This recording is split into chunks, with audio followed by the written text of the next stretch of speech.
Mesdames et messieurs, vous êtes les bienvenus dans cette émission JID Justice, Information, Droit, où le défilé des accusés à la cour d'assises de Conakry. Après l'aide de camp du général Sekouba Konaté, le commandant de Gaulle, c'est au tour de Mamadou Aliou Bari d'apporter sa déposition à la cour d'assises de Conakry. L'homme dit être victime de Ibrahima Idiatou Bari des services de renseignement à la présidence de la République, précisément agent de filature. Une affaire de 5 000 $ serait entre eux et c'est ce qui expliquerait selon lui son implication dans ce dossier attaque au domicile du président de la République. Mesdames et messieurs, vous êtes dans l'émission JID, Justice, Information, Droit, vous facilite la compréhension des mutations qui s'opèrent au niveau de la cour d'assises de Conakry. L'émission vous est proposée par Abdoulaye Djibril Diallo. Vous êtes les bienvenus. Voilà, mesdames. Parce que, j'ai dit au moment de la transition, mon véhicule là, c'est là-bas que tous les hommes de garde, ceux qui veulent sortir, quand nous sommes en stationnement, chacun venait mettre son âme dans mon véhicule. Parce que, en cas de cas, s'il y a un départ, on doit aller quelque part. S'ils ne sont pas là, ils savent que leur âme est en sécurité. Parce que moi, je n'avais pas de garde de corps. Durant toute la transition, je n'ai jamais eu de garde de corps. C'est moi et mon chauffeur. Oui. Quand vous donc, je dis, s'il y a les munitions, en âme et conscience, je ne peux pas dire devant vous ici que oui, ce n'est pas dans mon véhicule.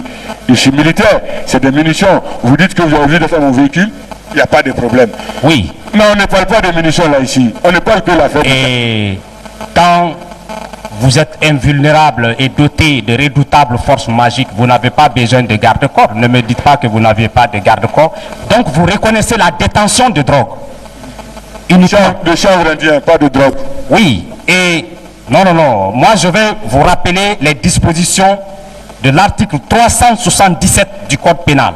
Monsieur le Président, le terme drogue, article 377, chanvre indien c'est bien de la drogue. Article 377 du Code pénal.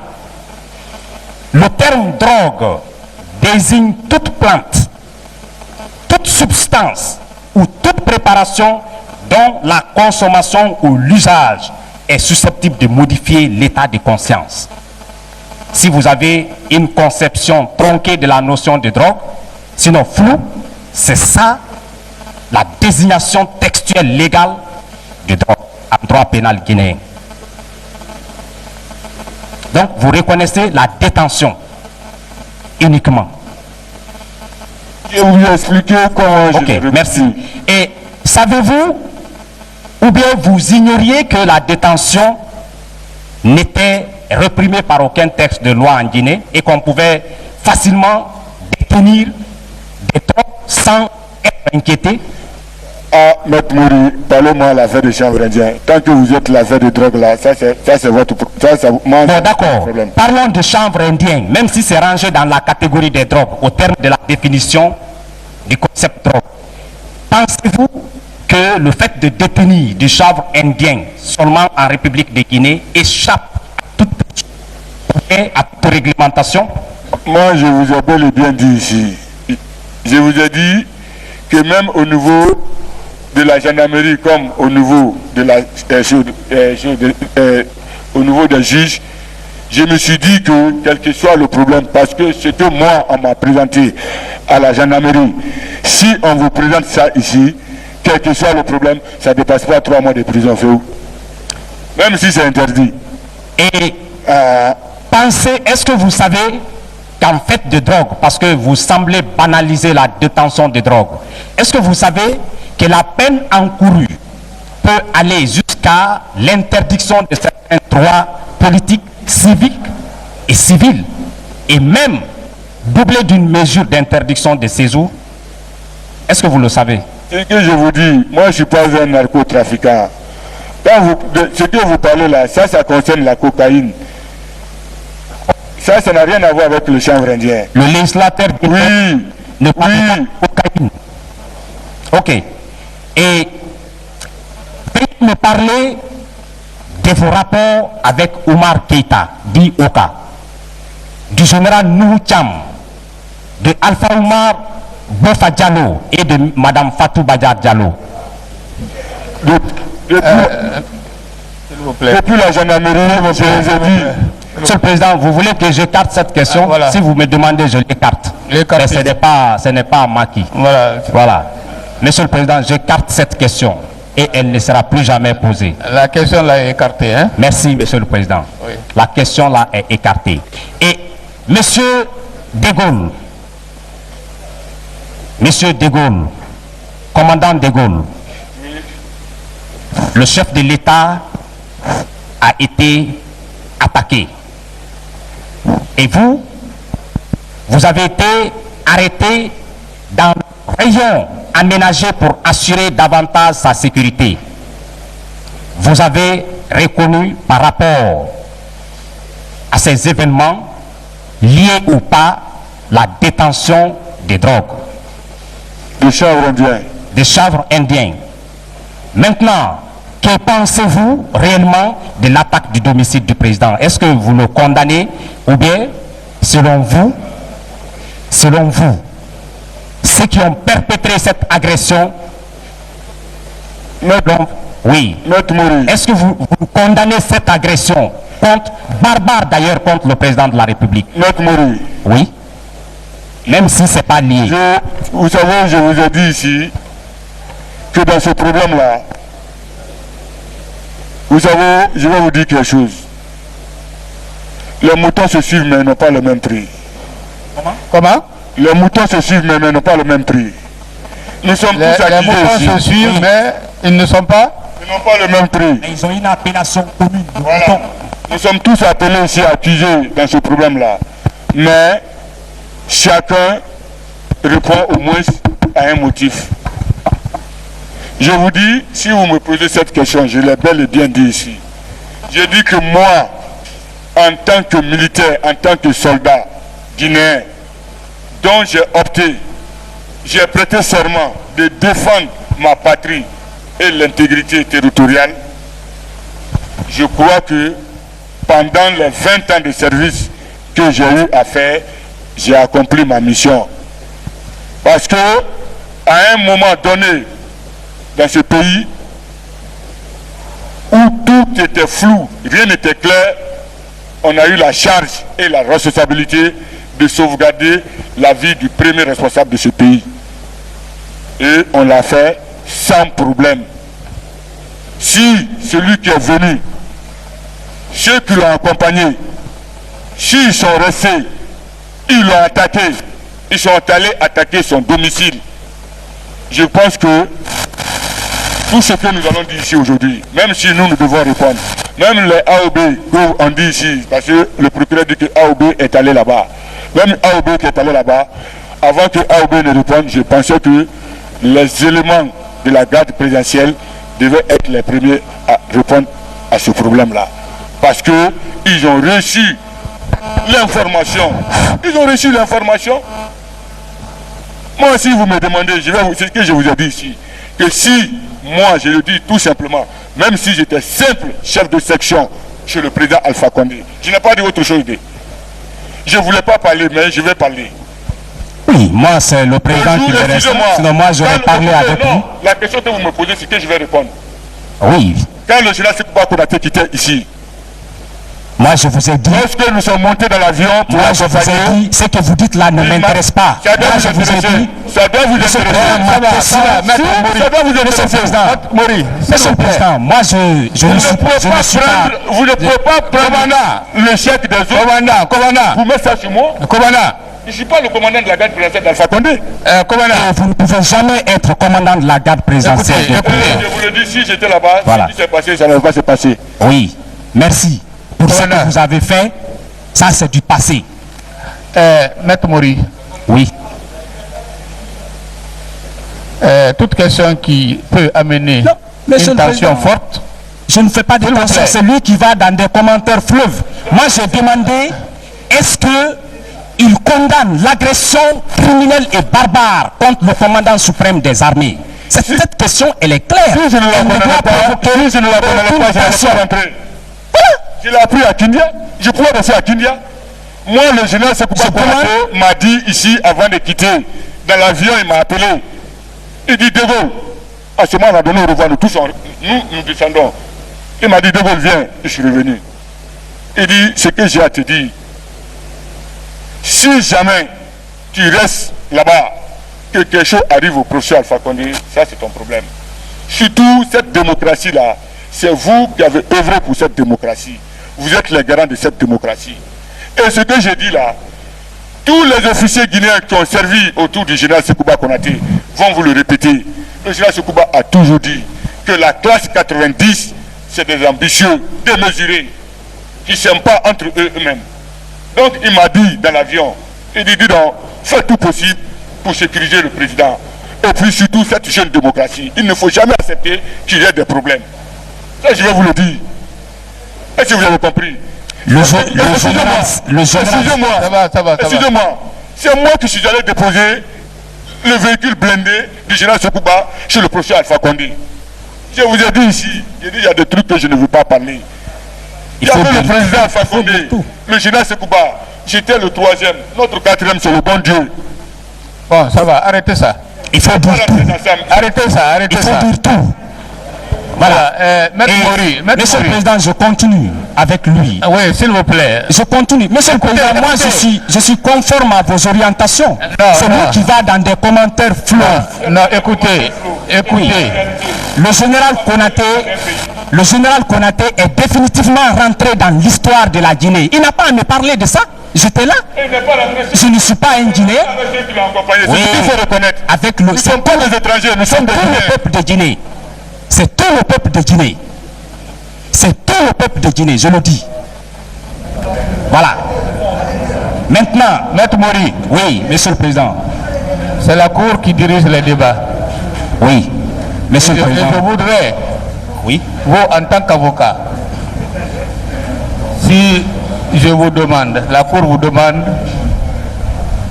d'arrêter, vous devez normalement obéir en tant qu'avocat. Oui. Mais je vois que vous êtes au même niveau que l'accusé et vous vous disputez. C'est pas normal, ça c'est un trouble à l'audience. Évitez ça. Monsieur le Président, je diffère à vos orientations et je m'emploierai à ne plus suivre les errements de l'accusé. Soyez rassurés. Vous êtes des gendarmes? Monsieur le Président, l'audience est suspendue à 14 heures. Merci, Monsieur le Président.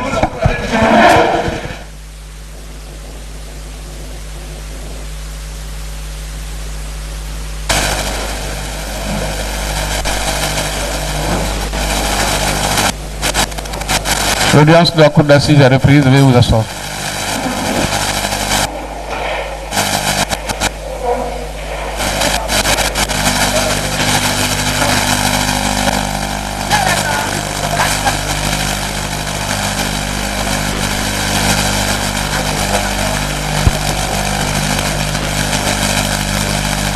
Commandant de Gaulle,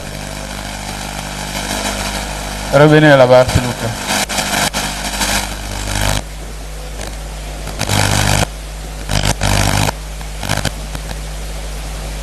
Asseyez-vous.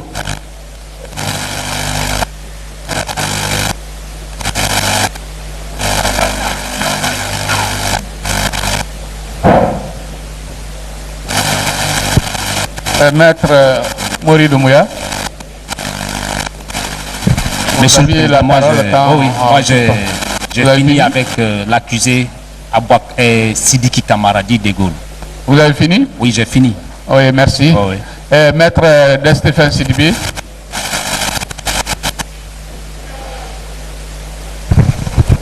Merci, Monsieur le Président.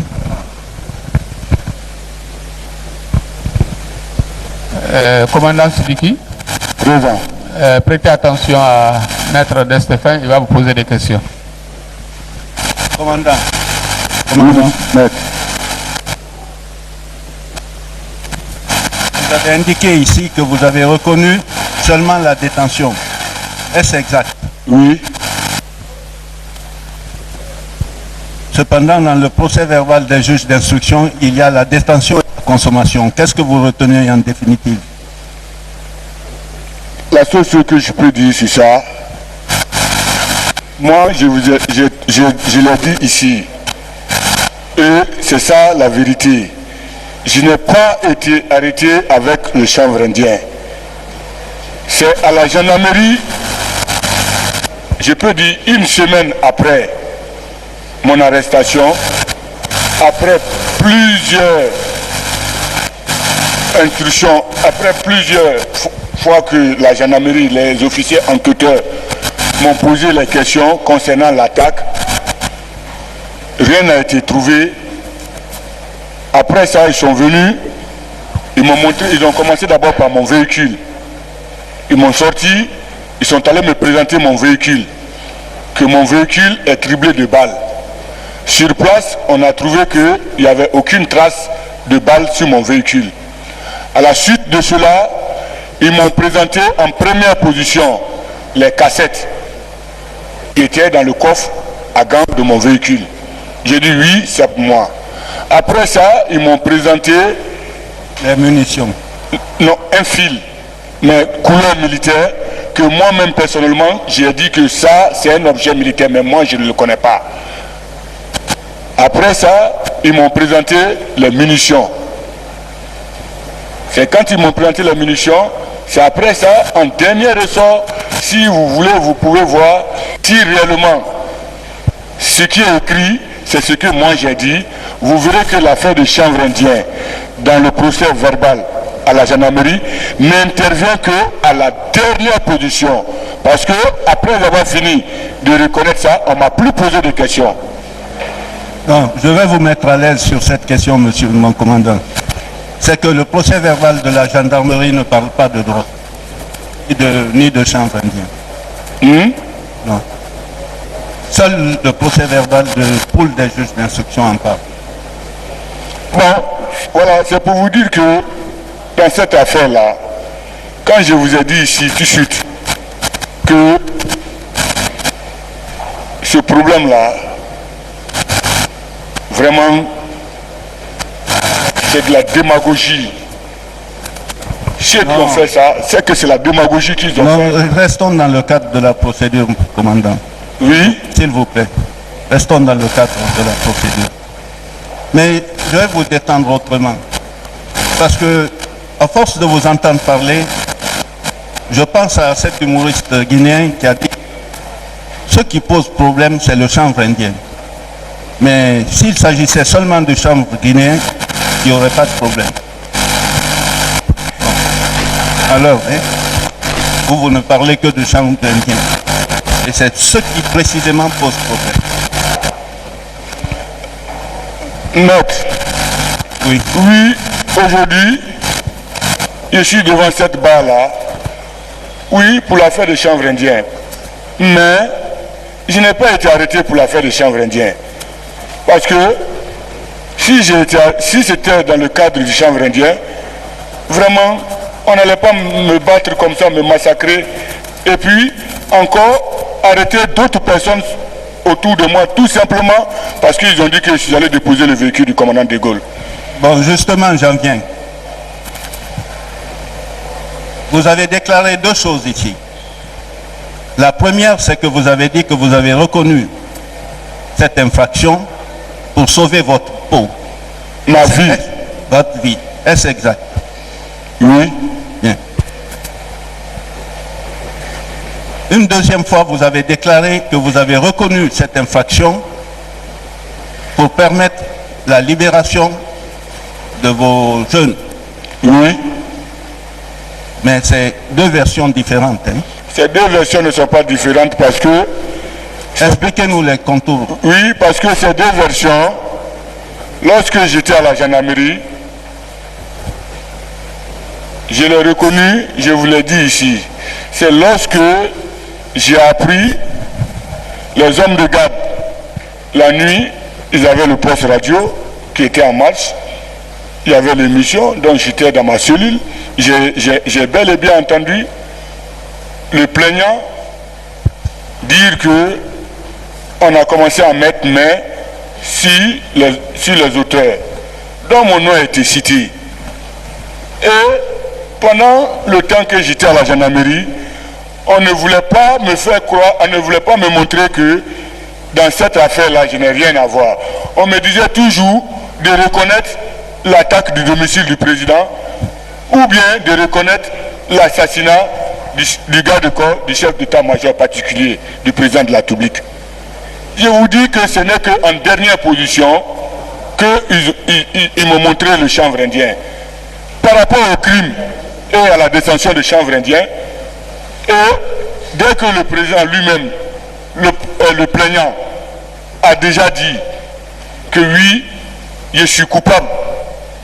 Donc vraiment, pour moi, la seule possibilité que j'avais, c'était de reconnaître le fait de chanvre indien parce que je savais qu'elle est punie par la loi, mais ça n'allait pas m'entraîner jusqu'à la condamnation à perpétuité ou bien à 20 ans ou bien 15 ans.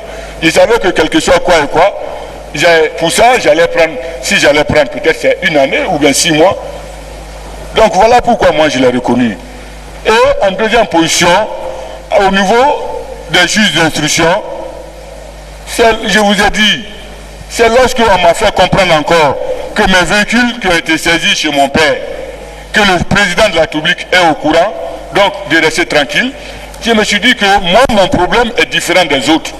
Donc comme j'ai compris que mon problème est différent des autres, les innocents qui ont été arrêtés à cause de moi, il était question maintenant, pour moi, de tout faire pour qu'ils sortent. Donc je l'ai même dit au juge d'instruction.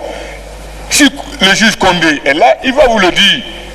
Je lui ai dit, j'ai dit, monsieur le juge, moi dans ce problème-là, en tout cas, je suis prêt à répondre partout.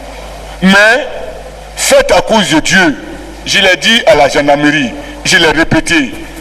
Les 3 jeunes-là qui sont là, le lieutenant Kemou Condé, le lieutenant Mohamed Condé et l'adjudant Kaba, n'ont rien à voir dans ce problème. Et moi-même particulièrement... Dans quel problème, commandant? Dans l'attaque du 19. C'est à cause de ça que j'ai été arrêté. Ou moi j'ai été accusé. On m'a dit, ils ont dit publiquement, tous les Guinéens le savent, la communauté internationale le sait. Il a été dit par le plaignant lui-même qu'il y a eu une deuxième attaque dans la journée du 19, dont l'auteur est l'aide du camp du général Sékou Konaté, le commandant Sidiki Kamara.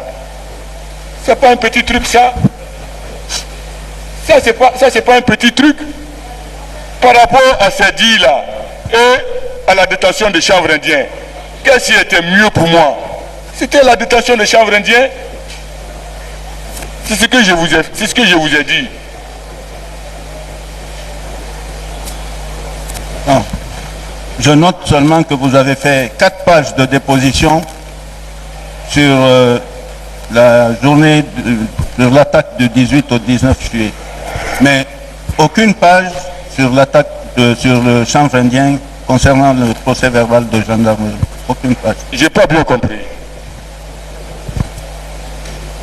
Vous avez fait 4 pages de déclaration, oui, dans le procès verbal de gendarmerie par rapport à l'attaque du 18 au 19 juillet du domicile du président de la République.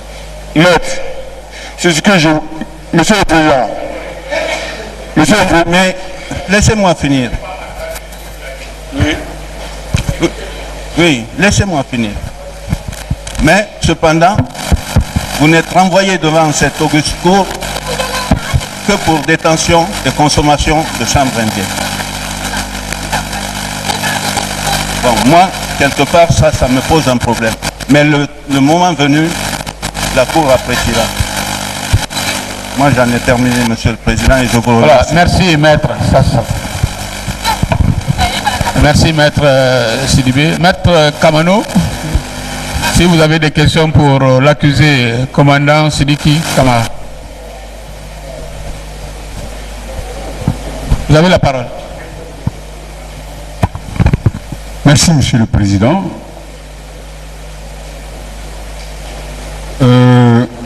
Commandant Sidiki Kamara,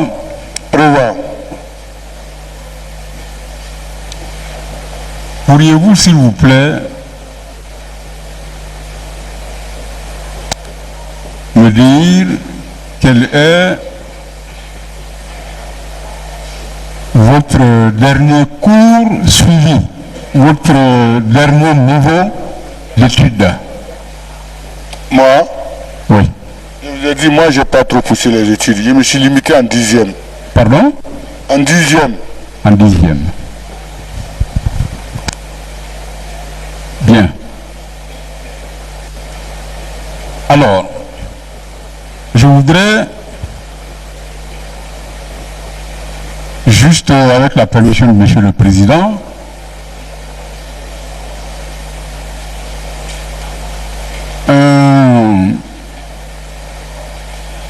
un petit exercice de pédagogie, faire savoir au commandant que le procès qui est intenté contre lui a été intenté par le ministère public. Donc, les parties à ce procès, notamment les parties civiles qui en sont les victimes, ont été citées devant cette juridiction pour que, éventuellement, les infractions qui ont été commises à leur préjudice, si on peut en faire la démonstration juridique matérielle de fait, qu'on le fasse. Mais sachez que autant vous avez des défenseurs, de brillants avocats par ailleurs, autant les parties civiles, les personnes qui ont souffert dans leur chair, ou contre lesquelles on peut, et des préjudices ont été commis, matériels éventuellement, ont également droit à être assistés, sinon représentés par des avocats. Mais a priori, nous n'avons aucune idée préconçue, aucun préjugé contre vous. Alors, ceci étant, toutes les questions que nous vous posons n'ont d'autre signification que de démêler un certain nombre de choses. Commandant, je le dis parce que votre réaction ou réactivité à la première mi-temps, passez-moi l'expression, m'amène à recadrer le débat.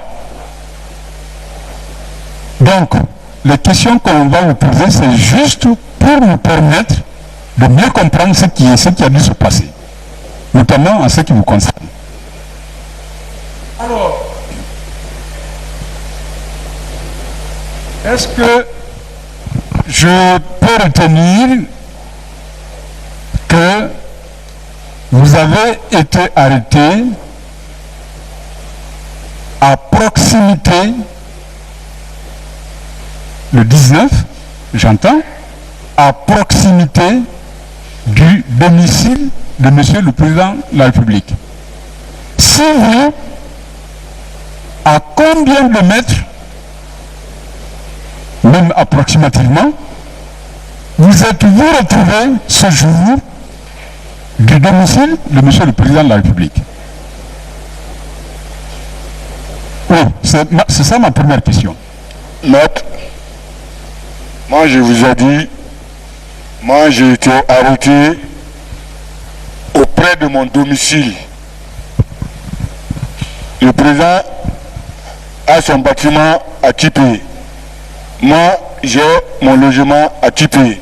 Moi, je n'allais pas chez le président. J'étais l'ex-garde-corps et l'ex-commandant de la garde présidentielle du général Sekouba Konaté, mais pas celui d'Alpha Condé. Non. Moi, j'allais chez moi. J'ai été arrêté à proximité de chez moi, mais pas de chez le président de la République. Parce que je n'allais pas chez lui, j'allais chez moi. Je ne dis pas que vous alliez chez lui. Mais considérons même que, victime de certains hasards fâcheux, vous avez été arrêté, même si vous n'alliez pas chez le président, mais vous avez été arrêté à proximité de la résidence de Monsieur le Président. Plus ou moins. Ah, j'ai été arrêté à proximité de chez moi. Ah, donc vous êtes voisin Je suis à la cité médecin. Non, la question, la cité médecin, je peux me tromper, me semble-t-il, tout à fait vers le bas, c'est-à-dire au terminus, quand vous descendez. Mais là, j'ai cru comprendre que c'est après les rails. C'est-à-dire, vous avez la clinique mère et enfant. Quand vous quittez côté Bambeto, vous avez la clinique mère et enfant, et vous avez les rails. Oui. Voilà. Alors, donc vous avez juste après les rails, est-ce que je peux dire une route, mettons, une piétonnière. Parce que devant, vous avez effectivement une route bitumée qui mène chez le président. Alors, si cette représentation correspond bien à la vôtre, est-ce que vous étiez juste après les rails, c'est-à-dire le long de cette piétonnière-là, c'est-à-dire le chemin qui longe les rails? Oui, voilà. J'ai dit, c'est là-bas que j'étais, c'est là-bas qu'on m'a interpellé. Voilà. Vous étiez sur le chemin qui longe les rails. Voilà. Hein, vous avez entendu? Oui. Vous étiez sur le chemin qui longe les rails. Qui longe les rails. En venant vers la ville ici. Voilà. Du côté gauche. Oui, voilà, du côté gauche.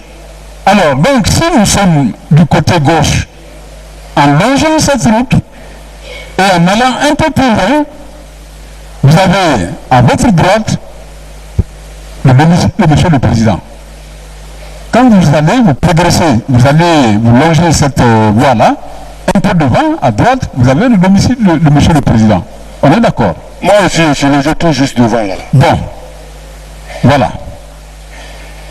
Alors, donc si vous habitez là, ma question, à quelle distance à peu près vous êtes-vous retrouvé par rapport à la résidence de monsieur le président? Même en étant là, je ne dis pas que vous alliez, mais en étant là où vous étiez, à peu près. Vous avez une idée de cette distance? Vraiment, je Ici peux pas. parle. Monsieur le Président, je n'ai pas une idée de cette distance. La seule idée que j'ai, c'est que moi, je me rendrai chez moi. Non, en tant que soldat. Oui. Bon, de combat, de terrain. Hein, approximativement, ça peut faire combien de mètres, combien de kilomètres? Oh, approximativement, parce voilà. que avant à vol d'oiseau, par exemple. Avant l'attaque, au mois de général, à chaque fois que le général avait besoin de professeur, c'est moi qui allais le chercher. Donc, je suis logé dans le quartier et où j'ai été arrêté par rapport au domicile du président. Si on me dit d'estimer, je pourrais dire à peu près les 600 à 700 mètres comme ça de chez lui. 600 à 700 mètres. Peut-être. Oui. Bien. Ça, je le note. Voilà, mon commandant.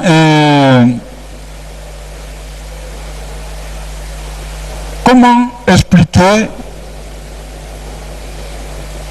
en tant qu'officier supérieur le fait que vous ayez abandonné momentanément votre véhicule et que vous avez choisi de vous transporter sur un moyen de transport banalisé. J'entends la moto. Alors que, vous voyez, les circonstances du moment, parce que nous sommes à quelques heures quand même de l'attaque, et vous êtes un officier supérieur. Bon, alors moi ça me paraît incongru que vous soyez retrouvé là, sur une moto, et vous avez dit qu'il y avait peut-être que c'est à cause de l'embouteillage. C'est ce que vous avez dit, non? On est d'accord? Commandant? Oui. Vous me suivez un peu? Je vous suis. Voilà. Alors, comment expliquer le fait que vous avez abandonné le véhicule là et que vous avez choisi de vous transporter sur une moto? Moi, je vous ai expliqué. Je vous ai dit que j'étais fatigué et je voulais rentrer chez moi me reposer. J'ai demandé la permission à mon hiérarchie. Et ça a été accordé. Maintenant que j'aille à pied, que j'aille dans mon véhicule, que j'aille sur une moto, je crois que ça n'a rien à voir avec l'attaque du 18 ou bien du 19. Ah, attendez là, commandant, attendez là, hein. Attendez là. Quand même, c'est pas n'importe quel jour. Les circonstances, quand même, sont des circonstances inhabituelles. Nous sommes bien d'accord là-dessus. Alors, moi je dis, parce que vous êtes quand même un grand officier. Alors, quand vous dites que je vienne à pied, que je vienne quel que soit, ça n'a aucune espèce d'importance. Ah, là, permettez-moi de ne pas être d'accord avec vous sur ce point. Commandant. Oui, je vous écoute. Je vous écoute. Ben, c'est ça, c'est ma réponse, enfin mon observation par rapport à ce que vous venez de dire, mais j'avais noté avant que, bon ben, c'est parce qu'il y avait des embouteillages. C'est ce que j'avais noté, et vous l'avez dit, si je ne me trompe pas. Oui. Voilà. Bon, mais, considérons que ce soit à cause des embouteillages. Est-ce que vraiment ce jour-là, ce mardi 19, avant midi, est-ce que véritablement il y avait de l'embouteillage? Si vous me parliez de barrage de contrôle, je peux être d'accord avec vous. Mais dire qu'il y avait des bouchons, au moment où les Guinéens moyens, j'en fais partie, était resté prudent. Chacun est resté plus ou moins à son domicile. Alors, moi, je ne peux pas, sauf erreur, je ne suis pas tout à fait convaincu que les routes, ce jour, étaient embouteillées. Il y avait des bouchons partout. Je peux me tromper encore une fois, auquel cas vous me corrigez. Est-ce que c'était moins pour des raisons de contrôle au niveau des barrages que pour des raisons d'embouteillage? Moi, je vous ai dit ici, oui. J'ai dit devant la cour, moi, je n'ai pas emprunté la moto pour autre chose.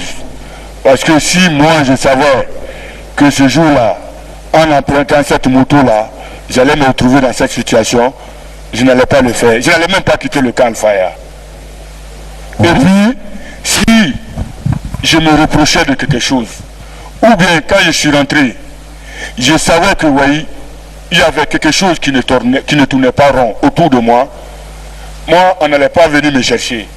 Parce qu'en quittant ici, j'ai reçu la permission du chef d'état-major.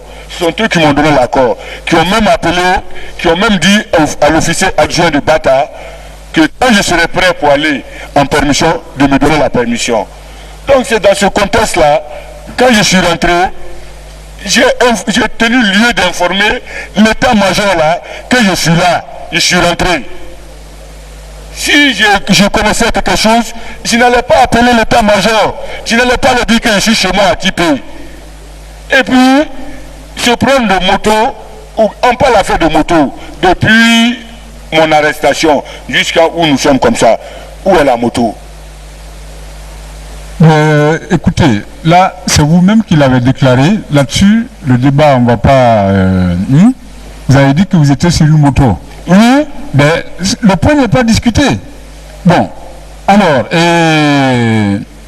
sauf que, commandant, il y a quand même une conjonction de facteurs, de circonstances, qui, a priori, laisse un peu prendre le doute, je ne vais pas en dire plus. Peut-être êtes-vous retrouvé à un mauvais endroit, au mauvais moment, comme on dit. Bon, mais il aussi que votre voiture, pare-brise, était cassée. Et tout à l'heure, vous avez dit que c'est à la suite d'un accident, vous ne vous souvenez plus tellement de circonstances. Alors, quand on met ces choses-là de bout en bout, vous voyez, on met ces choses-là de bout en bout. Commandant, oui, vous êtes allé sur une moto, vous étiez à 500 ou 700 mètres du domicile de monsieur le Président. 3, le véhicule, selon certains éléments du dossier, a dû être touché, peut-être par un projectile, on ne sait pas. Toujours est-il que vous reconnaissez, sans en préciser les circonstances exactes, que c'est entre Farana et Mamou qu'un accident a dû se produire, mais enfin vous dormez, vous ne connaissez pas tellement les circonstances. Bon, je passe, commandant.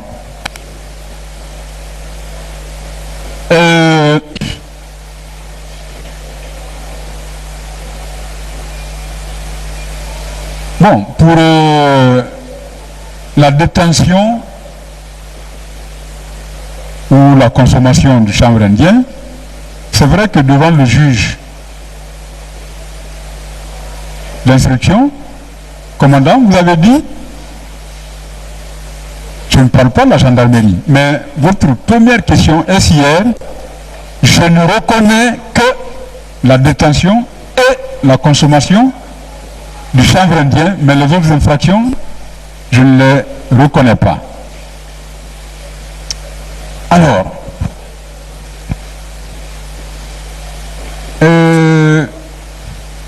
n'arrive-t-il pas souvent que pour certaines opérations,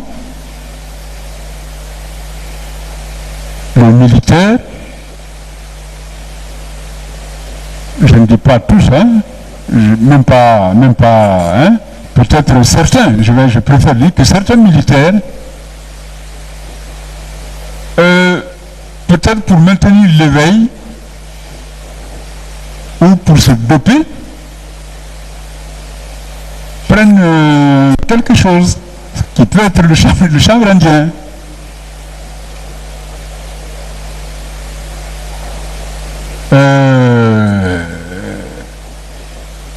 Qu'en dites-vous, commandant?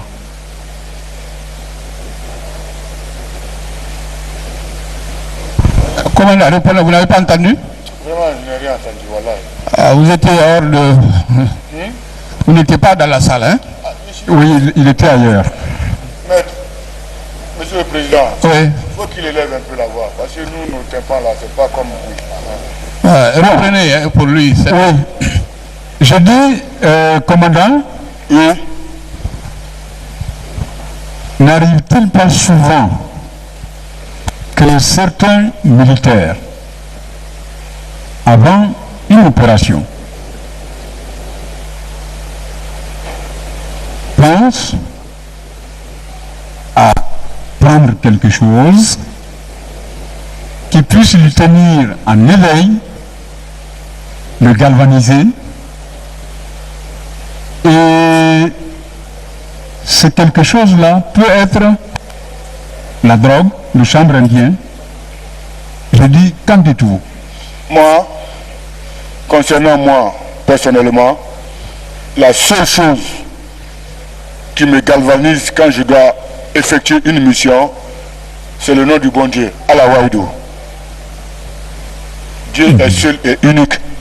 C'est ma seule motivation. C'est la seule chose qui me met à l'aise, qui me met dans les conditions pour pouvoir accomplir mes missions. Oui, oui. Bon, c'est possible. Je ne dis pas que ce n'est pas possible. Mais vous admettrez peut-être que beaucoup le font aussi.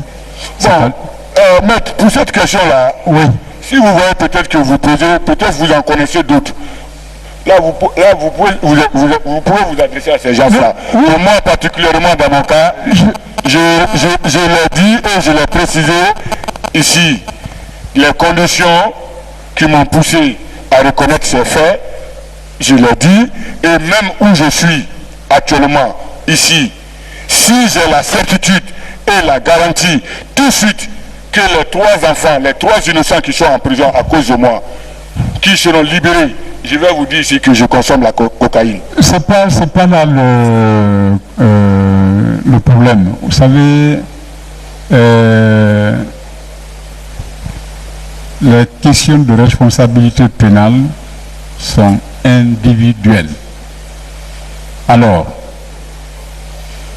moi j'en parle parce que librement, parole d'officier, vous avez reconnu ici même, à cette barre, comme d'ailleurs avant votre interrogatoire à cette barre, la détention et la consommation. Bon, vous êtes libre de vous rétracter.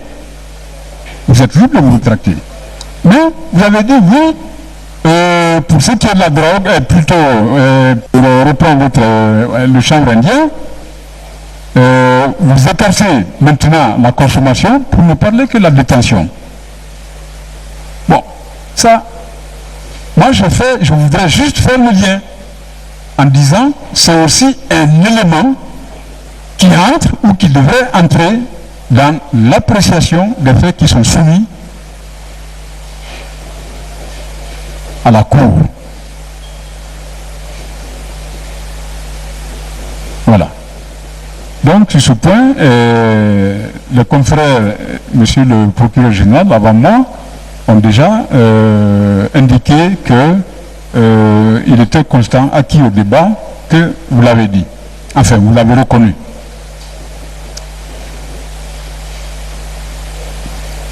Bon, il y a quelque chose que j'ai entendu, commandant, quand vous l'avez dit, vous voyez, mes cheveux, mes poils se sont hérissés. Quand je vous ai entendu dire, on m'a tiré avec des armes à feu, et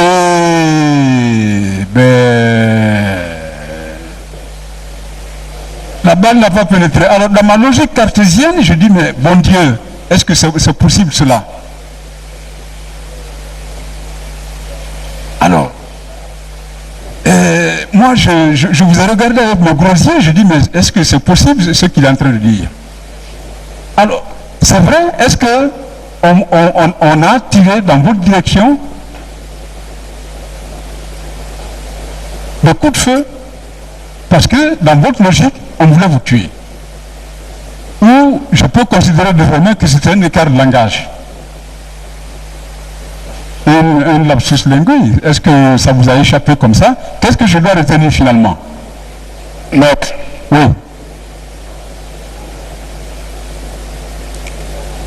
Je suis là pour l'affaire de détention des chanvres indiens. Oui, mais... Je vous ai dit, oui. Concernant, je vous dis, ne prenez pas le couteau pour mettre dans la plaie de quelqu'un pour remuer. Non, non, mais vous l'avez... Maître, vous l'avez librement dit. moi j'ai été interpellé par la garde présidentielle. Monsieur, commandant, oui, posez une question. Écoutez, voilà. Si vous pouvez répondre, voilà. Vous répondez, si vous ne pouvez pas, on passe la question. Voilà. Monsieur le Président, Oui, vous n'avez pas de réponse. Pour cette question-là, Oui, je n'ai pas de réponse. vous n'avez pas de réponse. Oui, voilà. Dieu seul est témoin. Et Vous n'avez pas de réponse. lors de mon interprétation, tout le monde a vu dans quel état j'étais. Oui, vous savez, moi je ne parle pas de tout ce qui a pu se produire. Parce que ce que vous avez dit là, moi ça m'intéresse. J'aurais bien voulu avoir des recettes avec vous. Hein. Bon. Oui. Si vous voulez avoir plus de renseignements, je crois qu'il est nécessaire de faire venir ceux qui m'ont arrêté. D'accord. Mais honnêtement, plus sérieusement, commandant, si, comme vous le dites, on voulait vous tuer là-bas, indépendamment de ce dont vous avez parlé, et sur quoi je ne voudrais vraiment pas insister, ça aurait été possible. Je ne pense pas, honnêtement, je peux me tromper, parce que si c'était ça, le désinformé, ils auraient pu le commettre. Dieu merci, vous êtes en vie. Dieu merci, vous êtes en vie. Mais que dans l'esprit de tout le monde, qu'il soit clair que, bon, ben, je ne dis pas peut-être que vous n'avez pas eu de coup, mais je ne pense pas qu'il y a eu un dessin formé à l'effet de... Parce que si c'était le cas, il serait allé jusqu'au bout. Je passe.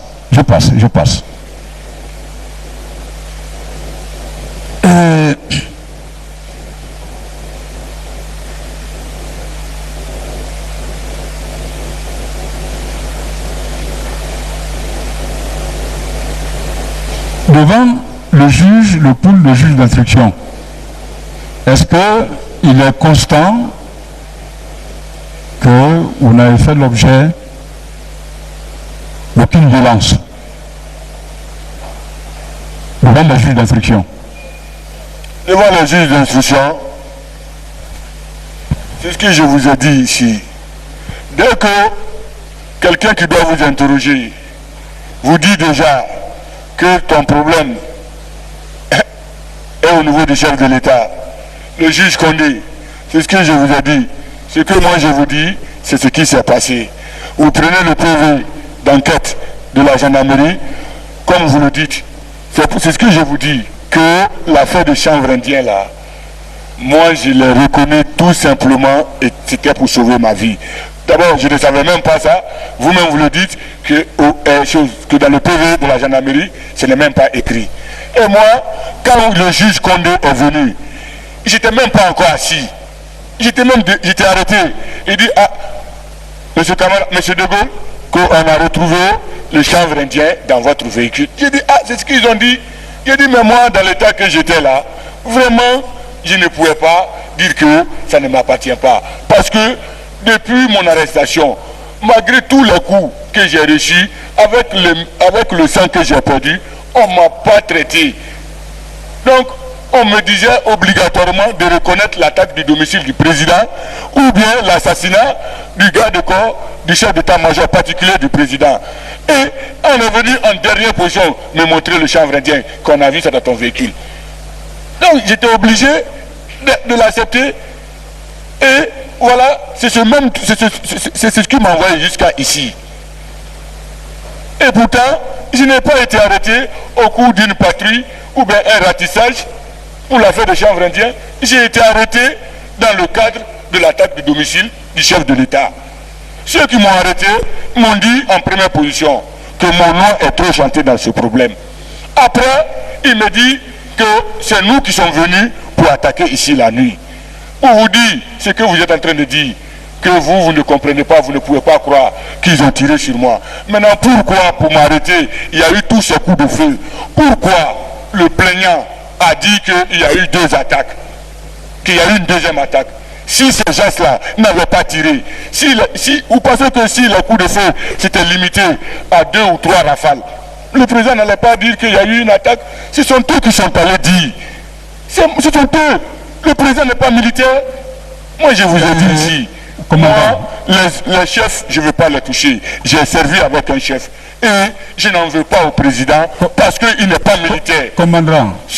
Excusez-moi, ceux qui sont allés lui dire dans son bureau ou bien dans sa chambre là-bas que De Gaulle est venu pour une attaque, ce sont eux qui sont mauvais militaires, qui sont mal formés.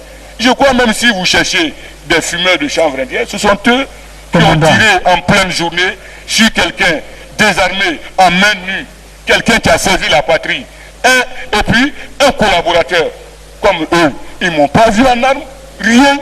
Il n'y a aucun élément de la garde présidentielle qui a été présenté dans cette affaire pour dire que voici les coups et blessures que le commandant De Gaulle a infligés à ce dernier-là lors de son arrestation. Au contraire, c'est moi qui ai été massacré.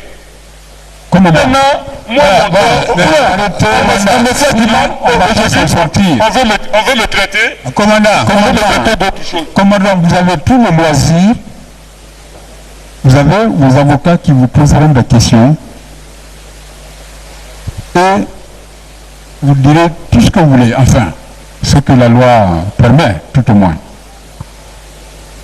Vous répondez précisément à des questions que je pose, parce que si nous allions dans ces considérations générales, on va s'écarter un peu du débat. Donc, acceptez de circonscrire un peu la réponse par rapport aux questions qui vous sont posées, s'il vous plaît. Limitez-vous tout simplement aux questions qu'on vous pose. Hein? Répondez la question qu'on vous pose. C'est compris? Oui, Monsieur le Président. Vous savez... Oui, ça va, ça va. Monsieur le Président, moi je vous ai dit que ici, moi je ne suis pas là, je ne m'attends pas à une peine ici de 20 ans ou de 10 ans ou bien de 15 ans. Ah. Donc moi j'ai la conscience tranquille. Parce que je sais que même la justice ne me reproche rien concernant l'attentat ou bien l'attaque du domicile du président de la République. Bon, alors... Et puis, sur quoi, quel que soit mon motif ici, je n'ai rien à voir avec le crime. Je n'ai pas tué, bon. Je n'ai pas blessé quelqu'un. Commandant, suivez maintenant. Voilà, bon, écoutez voilà. L'avocat, il va poser des questions. Suivez maintenant.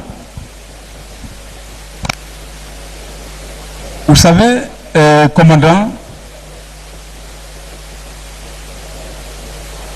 tout à fait au départ, un certain nombre d'infractions avaient été relevées contre vous.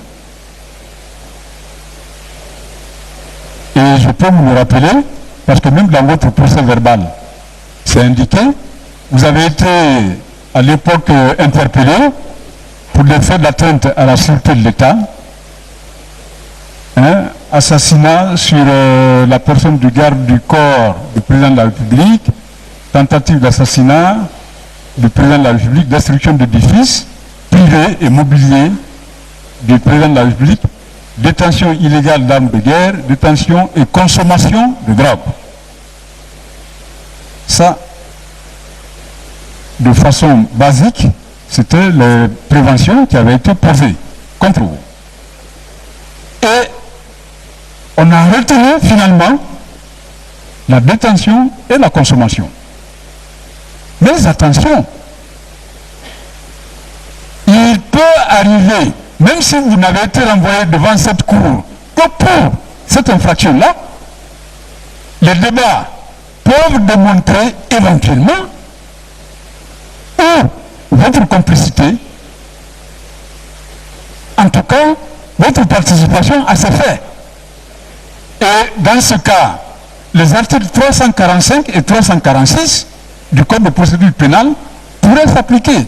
Mais on a voulu vous poser des questions pour situer exactement le contexte qui est le vôtre dans la journée du mardi 19 juillet. Donc voilà, si on vous a posé cette question, c'est uniquement pour voir avec vous, et croyez-moi que si vous êtes innocent, la Cour n'hésitera pas à vous acquitter par rapport à ces faits-là. Et nous-mêmes, la partie civile, nous ne manquerons pas parce que nous ne sommes pas à cette place pour accuser fortuitement n'importe qui et de n'importe quoi. Nous avons quand même le devoir d'aider la Cour à ce qu'il y ait qui n'est pas mal jugé.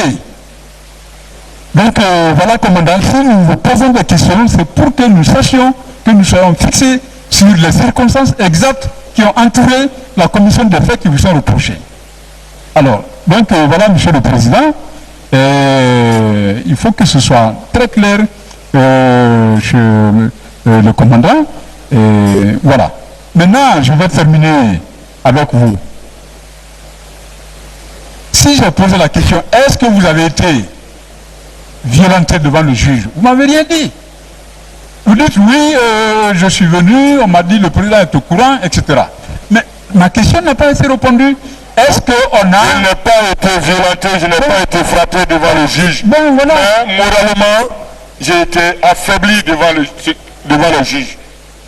Parce que le juge Condé, avant mon interrogation, d'abord m'a dit, dis donc, il y a trop de preuves contre toi dans cette affaire. Mais quoi? Mais il y a trop de choses contre vous? Il y a trop de preuves contre vous, contre moi dans cette affaire. C'est le juge qui vous le dit. Le juge Condé. Oui. Et c'est tout. Si il peut vouloir dire qu'il y a assez d'infractions contre vous. Maître, Oui. moi je vous ai dit ici, Mais vous défendez. maître, je vous ai dit ici que j'ai été l'aide du camp, commandant de la protection, garde de corps rapproché, personnel du général Tekouba Konaté. Vous savez, commandant, Vous savez, je vais vous dire que moi, personnellement, le chef, je connais ce que c'est le chef. commandant, excusez-moi. Voyez, parce que vous avez l'air un peu d'insinuer. Nous, le général Konaté, il a été un grand homme dans ce pays. Nous le respectons. Nous respectons, mais alors tous ceux qui ont aidé à cette transition. Mais je ne vois pas pourquoi on va me mêler à cela. Alors que la question que nous posons, les questions que nous posons sont très simples. S'il vous plaît, je ne vois vraiment pas le rapport.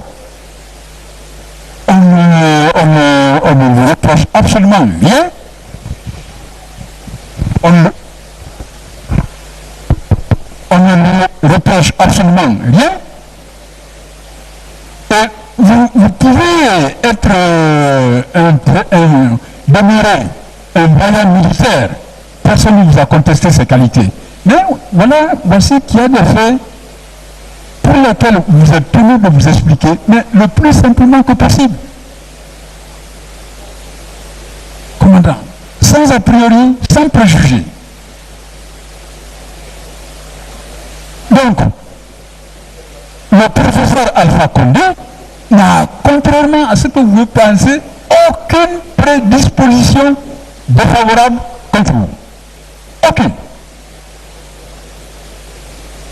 Je suis bien placé pour vous le dire. Mais étant entendu qu'il y a eu des déclarations que vous avez faites devant la gendarmerie, devant le juge d'instruction, à la gendarmerie et devant le juge d'instruction, c'est par rapport à ça. Donc voilà, sinon, on risque de... Parce que tout ça, la Cour n'en a pas besoin. Il ne mettra pas tout ça dans son arrêt. Voilà. Donc, lorsqu'on vous dit le président est au courant, c'est possible. Mais ce n'est pas vrai non plus. Ça peut ne pas être vrai non plus. Bon, mais vous étiez, je vous pose, peut-être ça va être l'avant-dernière question, vous étiez ce jour assisté de vos avocats, vrai ou faux? Oui, mon avocat était là. Alors, le conseil comme maître Aboubakar Silla, Tierno Ousmane Tal, sont des gens que je respecte.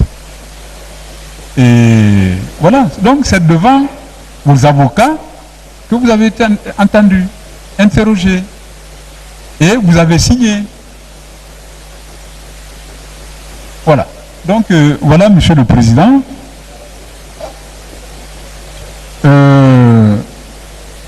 C'était juste...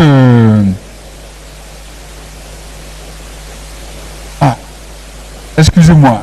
Quand, après la transition, vous êtes resté au domicile du général, ou bien vous avez rejoint le Bata, colonel, excusez-moi, commandant. Maître. Oui. Après le départ du général. Oui. Vous êtes resté à son domicile ou bien vous êtes venu au Bata? Après le départ du général. Oui. Nous étions tous à la résidence du général. Oui. En ville ici. Oui, oui. À la suite de cela, oui. Il y a eu une liste de 200 personnes. Oui. Rien que la garde du général Sekouba Konaté. Oui. Qui ont été affectés et mutés à l'intérieur du pays. Oui. Une partie, oui. Nous qui sommes restés, oui. Aujourd'hui, père à son âme, le colonel Haïdor n'est pas là. Mais moi je vous ai dit que je m'en remets à Dieu. Donc je ne veux pas rentrer dans beaucoup de détails. Mais ma question est... Vous êtes resté au domicile ou bien on Laissez-moi terminer. S'il vous plaît. Mais ma question est simple. Non, oui. Est-ce que vous êtes... Moi, je ne suis pas devant cette cour-là pour un problème d'attentat. Écoutez. Maître, Après le départ du Mais c'est général, très simple. où vous étiez resté? Voilà. Moi, après le départ du général, j'étais à la résidence en ville ici avec les hommes. Et après là-bas?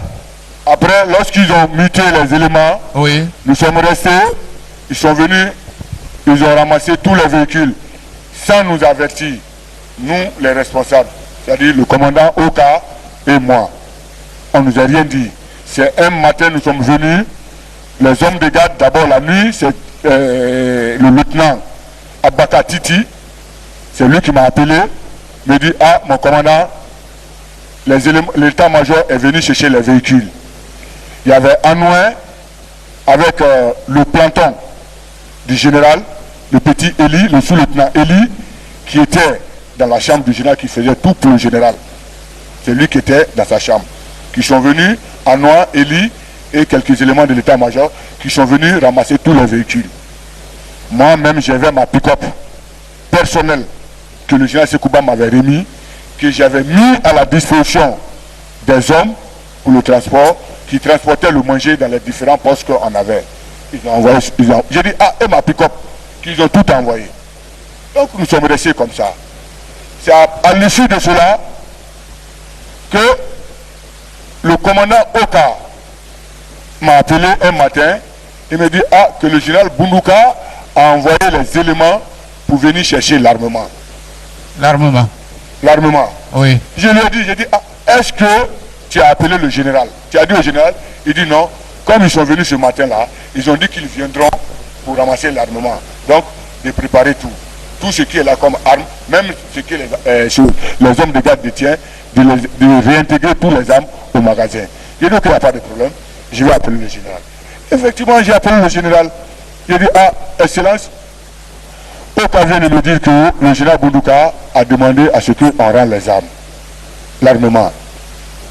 Le général dit, ok, rendez tout ce qui est là-bas comme armement. C'est moi qui ai dit, ah, Excellence, il a dit, à Kobaya, à la maison là-bas, il dit les éléments qui sont là-bas, normalement, il faudrait qu'on garde au moins des munitions.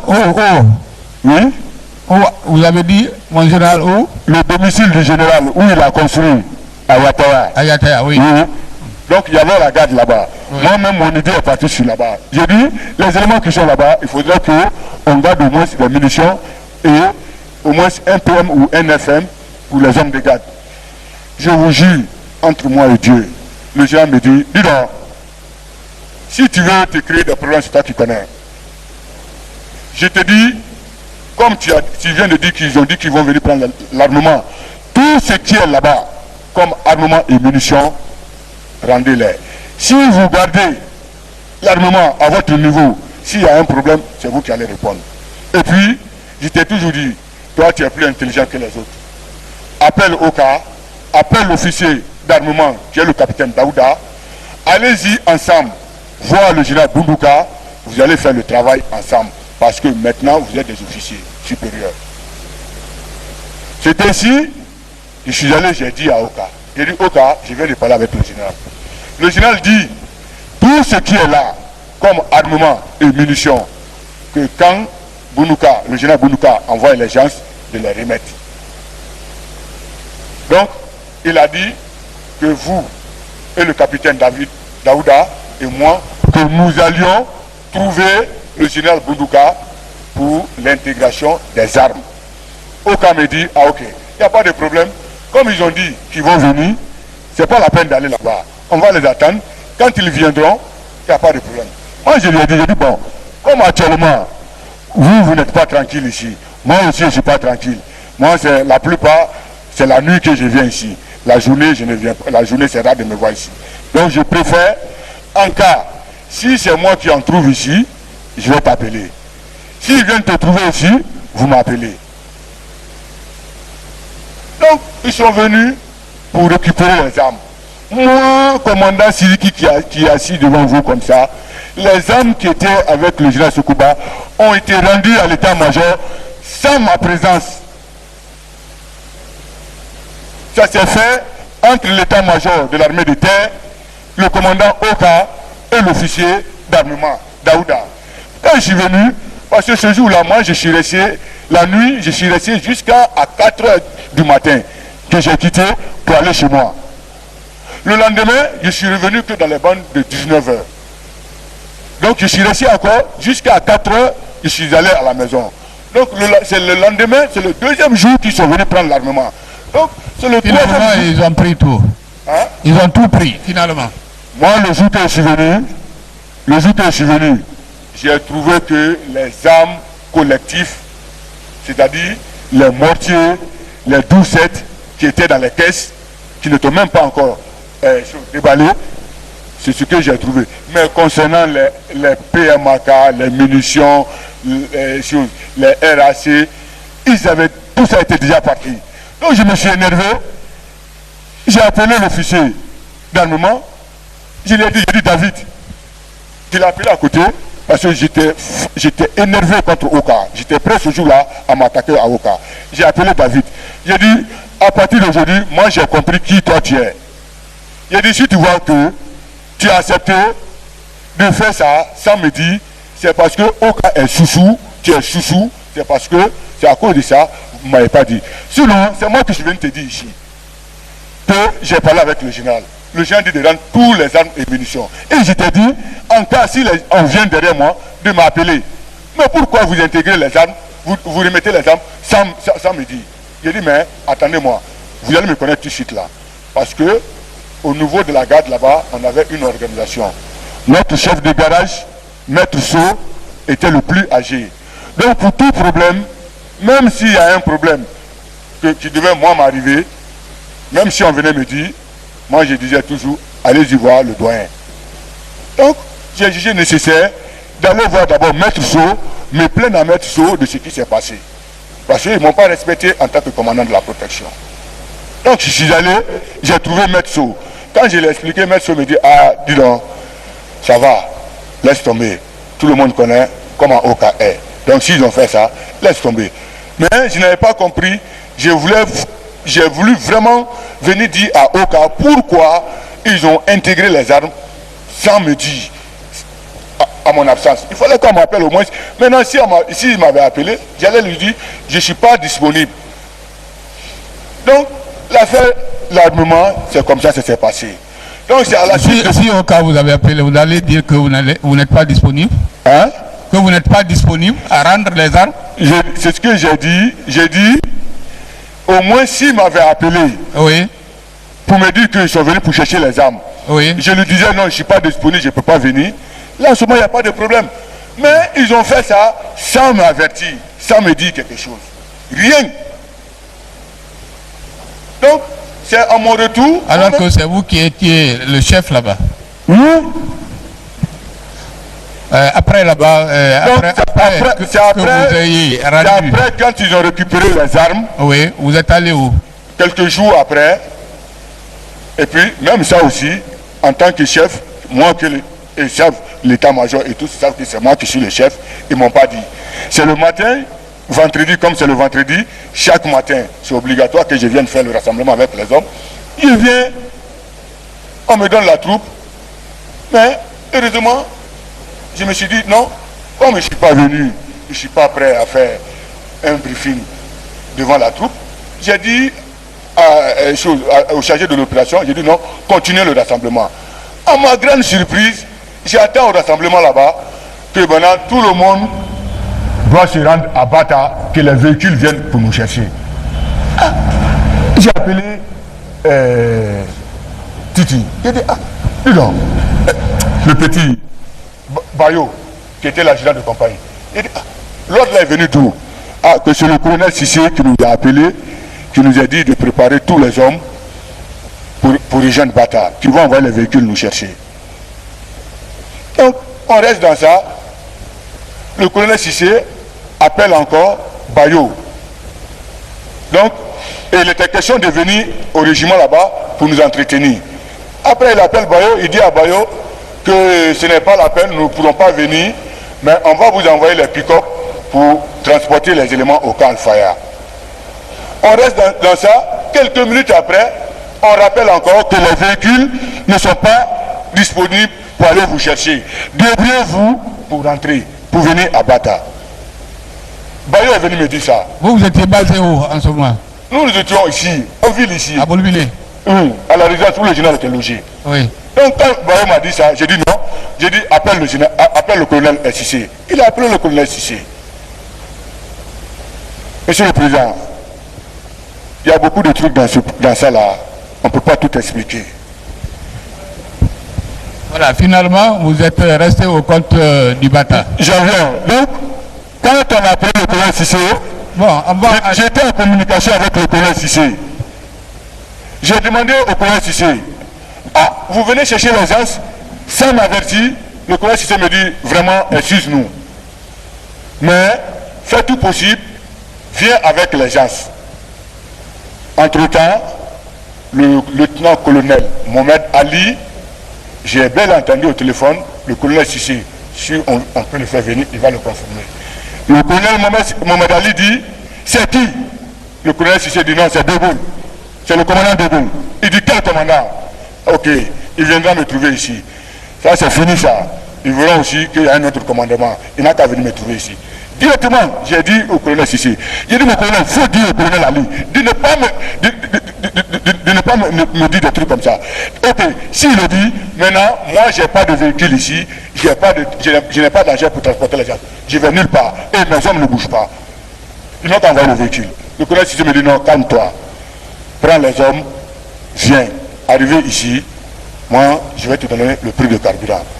C'est ainsi, j'ai fait le rassemblement, j'ai demandé aux hommes, quels sont ceux qui ont les véhicules, quels sont ceux qui ont les motos. On doit aller au camp. Maintenant, il n'y a pas de véhicule pour venir nous chercher. Donc je demande à ceux qui ont les motos de transporter leurs amis qui n'ont pas de moyens de transport. Ceux qui ont les véhicules, embarquer d'autres. Pour les véhicules, on a compté ce jour-là, il y avait, je crois, 9 à 11 véhicules. J'ai donné 1 500 000 pour le carburant. Ils n'ont qu'à aller, chacun va prendre un peu.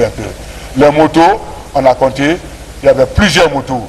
J'ai donné 750 000 francs pour que chacun aille prendre le carburant pour qu'on se rende au camp Al-Faya. C'est comme ça que nous sommes rendus au camp Al-Faya. Arrivé au camp Al-Faya, au rassemblement, le colonel Mohamed Ali, devant tout le monde, il dit carrément, il dit à Conakry, il n'y a pas de problème. Au camp Al-Faya, il n'y a pas de problème. S'il y a un problème au camp Al-Faya, c'est vous qui êtes venus. Moi, j'ai voulu parler, mes hommes m'ont dit non, mon commandant, laisse calme-toi. Parce que l'officier de garnison qui était là-bas à l'époque a servi avec le général Sekouba Konaté à Massanta. Donc, nous qui savons comment ils se sont séparés. C'est ainsi, directement, Sarah Smith a dit, ceux qui se prenaient pour les dieux dans l'armée là, c'est fini. Ici, ce n'est pas Massanta. Ici, ce n'est pas le CNDD. Maintenant, nous aussi, notre tour est arrivé. Mais on verra. C'est ce qui m'a poussé, après le rassemblement, à appeler le général. J'ai appelé le général Sekouba, j'ai dit, Excellence, on nous a fait rentrer tous dans les rangs ce matin-là. Et ils ont dit, ah, on vous a fait rentrer dans le rang? J'ai dit oui. Il dit, bon, il n'y a pas de problème. Tu as le numéro de Boudouka? J'ai dit non, je n'ai pas son numéro. Il dit ok, je vais l'appeler. Il dit bon, tu as vu? Il dit en tout cas, on nous a envoyé dans les rangs. Il dit bon, je vais appeler Boudouka. C'est le même soir, vendredi, dans les bandes de 20h à 21h, que le général Boudouka, lui-même en personne, m'a appelé. Ah, vraiment, merci beaucoup. Il y a longtemps, je ne parlais pas avec le général. Grâce à toi, j'ai eu l'occasion de parler avec lui, il m'a appelé, nous avons discuté. Et vraiment, il a beaucoup tenu à toi. Donc, à partir d'aujourd'hui, ce que je ne savais pas, je l'ai su. Je vais te protéger. Pour tout problème, je vais te protéger et tu viendras me voir. Maintenant, il a demandé à ce que tu restes chez lui à domicile à Tawia. Ça, c'était le vendredi. Le samedi, quand je suis venu à Bata, c'est le colonel Mohamed Ali même qui m'a dit, il ne s'est même pas arrêté parce qu'il n'était pas content. De passage, j'ai serré pour lui, il n'a même pas répondu à ma salutation. Au moins qui me dépassait, le général dit que le dirigeant Taoua, chez le général Sekouba là-bas. Quand j'ai quitté, j'étais au domicile là-bas. Mais malgré que j'étais au domicile, Monsieur le Président, dans cette affaire-là, il y a beaucoup de trucs qu'on ne peut pas expliquer. Ils ont muté ces enfants-là, l'armée guinéenne, ces gens-là. Monsieur le Président, moi je ne suis pas là pour me défendre, je suis là pour... C'est une question d'honneur et de dignité pour moi. Ça suffit, ça suffit. Ça suffit. Moi, c'est moi qui ai payé le transport de ces gens-là que l'armée guinéenne a muté. Les 200 personnes, au moins les 60 à 90%, c'est moi qui ai payé le transport. Pour qu'ils puissent rejoindre leur unité. Si j'avais une mauvaise intention, c'est mécontent là qui ne voulait pas quitter Conakry. J'allais les aider, j'allais prendre mon argent dans ma poche, ce que le général ne m'a pas donné, pour les donner pour faire le transport pour aller. Voilà, Monsieur le Président. Oui. Le commandant de Gaulle vous lui avez donné l'occasion de dire tout ce qu'il veut, une bonne partie. Mais, honnêtement, moi je n'avais pas besoin de tout cela. J'ai voulu juste savoir où est-ce qu'il s'est retrouvé. Il m'aurait dit, je suis resté au domicile. Un point, tiré. Mais la manière il faudrait que je fasse comprendre à la cour comment je me suis retrouvé au domicile. Non, moi je n'ai pas douté de quoi que ce soit. C'est juste par rapport à votre position où vous étiez resté au Bata ou alors vous étiez resté au domicile de toutes les façons. Et même si vous êtes resté, vous y êtes pour le compte de l'armée guinéenne.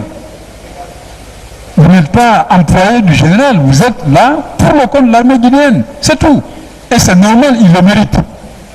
Est-ce que je me suis affecté le nom même chez le général? C'est le chef d'état-major de l'armée de terre. Je dis c'est normal. Qui m'a affecté là-bas. C'est normal. Là, ne vous énervez pas. Ce qu'il dit, il dit que vous soyez chez le général. C'est normal. Vous êtes considéré comme militaire dans l'armée guinéenne et c'est tout à fait normal que le domicile du général Sekouba soit gardé. Tout à fait. C'est ce qu'il veut dire. Donc, Monsieur le Président, j'ai épuisé, je n'avais plus à cette question et j'avais besoin quand même de certains éclaircissements. Et même si par ailleurs à toutes mes questions il n'a pas pu devoir apporter les réponses qu'il aurait dû apporter, mais merci, je maintiens là pour le moment, je vous remercie. Merci maître. Oui.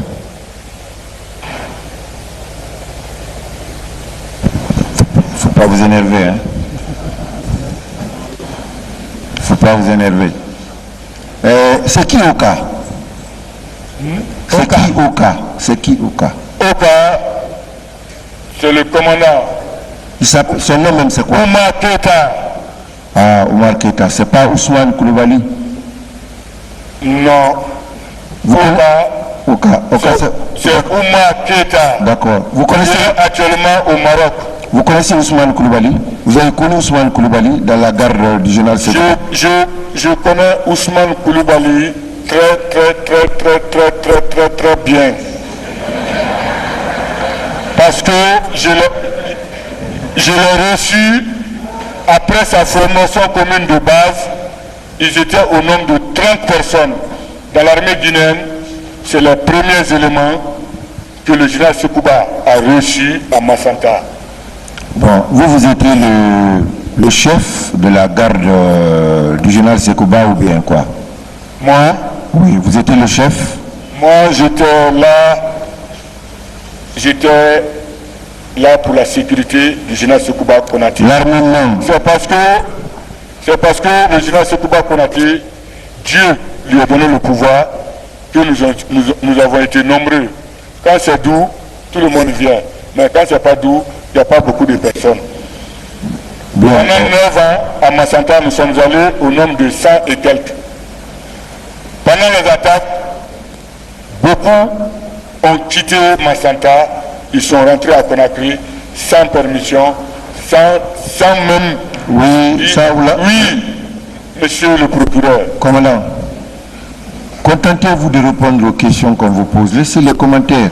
Mais il me faut ça parce que moi je défends ma dignité ici. Non. Et mon honneur. Moi, voilà, je veux savoir. Répondez simplement aux questions. Hein? Simplement. C'est pas tout le monde, même quand on est militaire, qui ose le feu. Vous avez vu les militaires maliens? Vous avez vu les militaires maliens? Les islamistes, ils ont pris tout le Mali, tout le Nord, en quelques jours.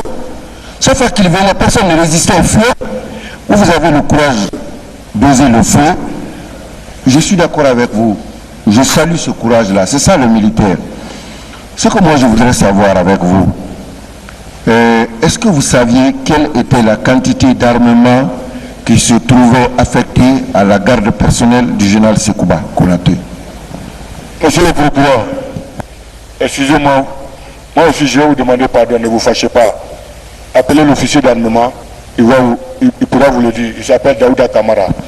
Merci. Vous savez, je ne veux pas forcément que vous me donnez la réponse. Comme vous m'avez dit que vous étiez le chef de la sécurité du général Sekouba, je voulais juste savoir si vous saviez la quantité d'armement qui était affectée. Dans l'armée, il y a beaucoup de branches. Il y a le secrétariat, il y a le service général. Comme je vous l'ai dit, il y a les armuriers. L'armurier était sous mon commandement. Les armes qui étaient là-bas n'étaient pas sous mon commandement. Vous savez pourquoi je vous ai posé la question? Non. Parce qu'en répondant à la question de mon professeur, M. Lamé, vous vous êtes fâché parce qu'on a rendu l'armement là sans vous en parler. Voilà pourquoi je vous ai posé la question. Oui. Vous n'avez pas raison de vous fâcher parce que je n'ai pas de me fâcher. L'armement n'était pas sous votre responsabilité. Vous venez de le dire. C'est la réponse que vous m'avez dit. L'armement là, je ne n'étais pas sous votre responsabilité. Oui, mais je crois que je vous ai bel et bien dit que le général Sekouba m'avait instruit de dire à Oka et au commandant David, à trois, de nous rendre au camp Samori pour que, ensemble, nous puissions travailler avec le général Bounouka pour réintégrer les armes. Maintenant, si eux ils le font, et moi qui ai reçu les instructions directes du général, et je suis venu, lui qui est officier d'armement, qui est mon subordonné, et je lui ai bel et bien dit, David, encore, si je ne suis pas là, on vient pour chercher l'armement, il faut m'appeler, et Dieu merci, dans ce programme d'armement-là, depuis ce jour-là jusqu'à où je suis, comme l'état-major ne m'a jamais appelé pour me dire qu'il y a des armes manquantes, qui était l'officier qui était responsable de l'armement là? Qui était... C'est le capitaine Daouda Kamara. Capitaine Daouda Kamara. Est-ce que... J'ai été secondé par le feu Ousmane Koubali. Non, je prends capitaine, parce que lui il vit encore. Dieu a voulu qu'il soit là encore. Donc je prends capitaine Daouda Kamara. Oui. Bien. Mon commandant, peut-être que ça sera ma dernière question avec vous. Est-ce que vous pouvez au moins donner une description des armes qui se trouvaient à votre niveau? Tout de suite, vous avez dit les armes collectives, vous avez dit les armes personnelles. Vous pouvez donner une description, il y avait quoi comme armement? Les lance-roquettes, quoi? Qu'est-ce qu'il y avait? Au niveau de... Nous, on avait les 12-7, des lance-roquettes, des FM. Vous avez les 12-7? Oui. Les lance-roquettes? Oui. Et quoi? Les grenades? Les grenades, oui, les moitiés 81, moitié portatif. Bien, bien. Donc, vous ne pouvez pas me dire aussi si, par rapport à ces armes-là, il y avait un inventaire de faits avant que les armes ne soient mises à votre disposition? Est-ce qu'on a donné la quantité d'armement par catégorie, spécification et tout, pour dire il y a telle quantité qui est affectée à la garde personnelle du général Sekouba Konaté? Vous connaissez pas, non? Monsieur le procureur, moi j'étais commandant de la garde et de la sécurité du président. Même les hommes qu'on dotait en âme ne me regardaient pas. Il y avait les chefs de section, il y avait les chefs de groupe. D'accord, pour ça il faut que je demande au capitaine Daouda Kamara. En tout cas, si c'est l'affaire d'armement, appelez le général Bounouka. Bien. Vous avez les armements qui se trouvaient avec la garde de l'ex-président Sekouba Konaté Si vous voulez connaître si ces armes-là ont été intégrées ou bien ça a été structuré, appelez le général Bondouka, vous allez lui demander. Merci. Parce que tous les deux points, que ce soit à Sécoutoria, parce que le colonel Jo était basé ici avec l'Algérie et le bâton char. Ça c'est bien, je suis satisfait. Oui, c'est le général Bondouka qui a ramassé l'état-major de l'armée de terre, qui a ramassé tous les armements. Voilà. Donc moi, on ne m'a jamais dit qu'il y a une munition qui manque. Mais au niveau, à votre niveau, il y avait quand même un chef qui devait savoir la situation de cet armement-là, c'est le capitaine Daouda Kamara. Oui. Bien. Maintenant, je vais vous demander quelque chose, hein, parce que je le dis parce que vous m'avez dit que vous connaissez très bien Ousmane Coulibaly. Oui. Vous savez qu'il est mort. Vous savez qu'il est mort. Oui. C'est difficile, mais acceptez, nous sommes des hommes. N'importe comment, on est tous appelés à mourir. Vous savez qu'il est mort.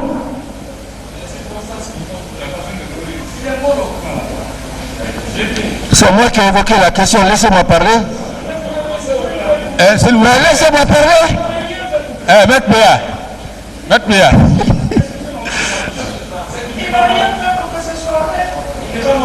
S'il vous plaît. Monsieur le Président. Maître Béa. Monsieur le Président. Ça va, maître. Asseyez-vous, voilà. Monsieur le Président. Oui. Pas plus tard qu'aujourd'hui, je le disais à un avocat que je respecte de l'autre côté, que je ne vais pas nommer. C'est-à-dire que ça ne sert à rien de faire du cinéma ici. Moi, laissez-moi parler. Maître Maki, laissez-moi parler. Maître Maki, laissez-moi parler.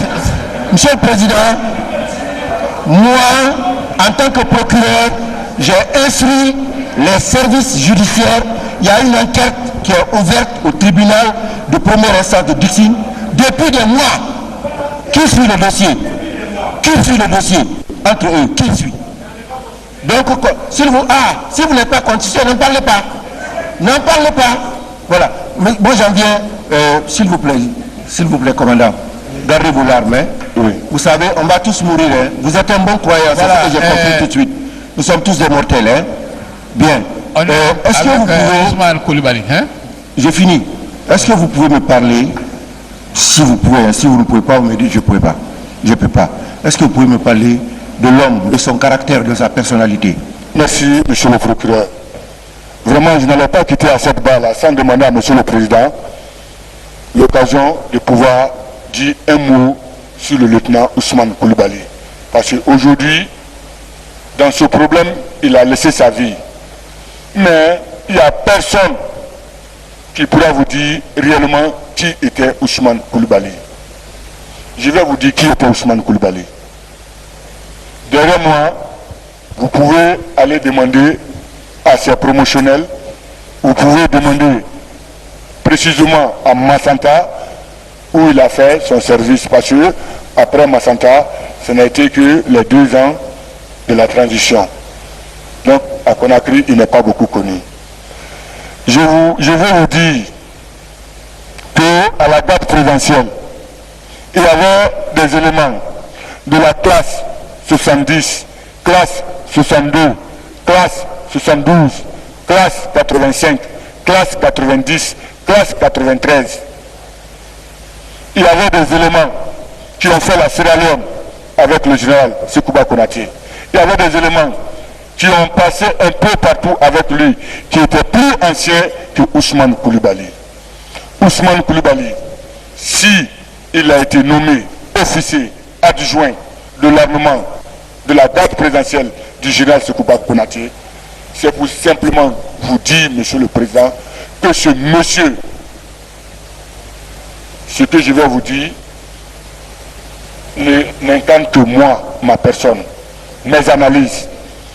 Parce que de Massanta jusqu'à ici, je ne suis jamais allé derrière lui dans un commissariat ou à une gendarmerie pour un problème quelconque. Tous ses amis peuvent le dire. C'était un monsieur, un jeune, Ok, à peu près, il était dans la trentaine, hein. C'est un jeune, un enfant, vingtaine. Je suis plus grand que lui, mais oui, physiquement, parce qu'il ne fume pas, il ne croque pas, il ne boit pas. C'est ce que je vous dis. Et voici les caractères qui font que physiquement il était fort. Et que c'est quelqu'un qui pouvait se défendre face à un groupe. Bon, si on dit que c'est quelqu'un qui pouvait se défendre, comme tout bon parachutiste, c'est quelqu'un, d'abord, lui, il a suivi 2 corps différents. Il a commencé avec le rangeur.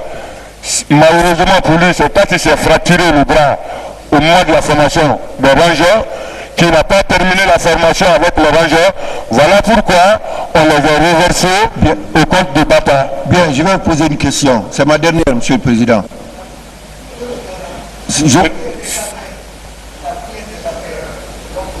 C'est ma dernière question.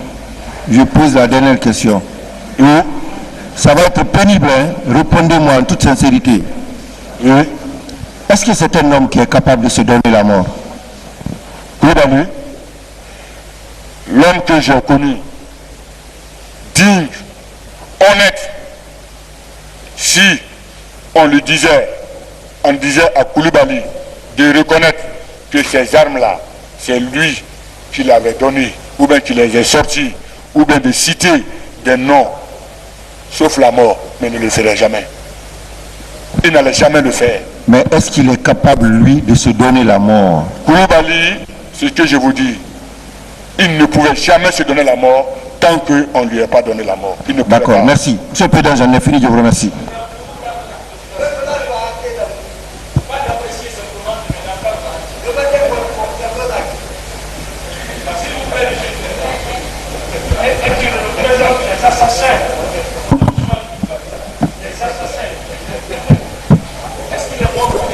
Bon, avant de suspendre l'audience,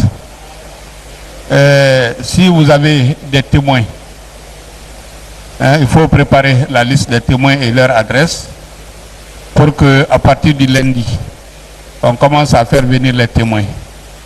Et si Dieu le veut, à partir du lundi, tous les accusés viendront ici dans la salle. À partir du lundi. Si vous avez des témoins acquis au débat ou non acquis au débat, hein, de part et d'autre, hein, le ministère public et les avocats de la partie civile. Hein, ça c'est pour le lundi. L'audience est suspendue et sera reprise demain à 9h.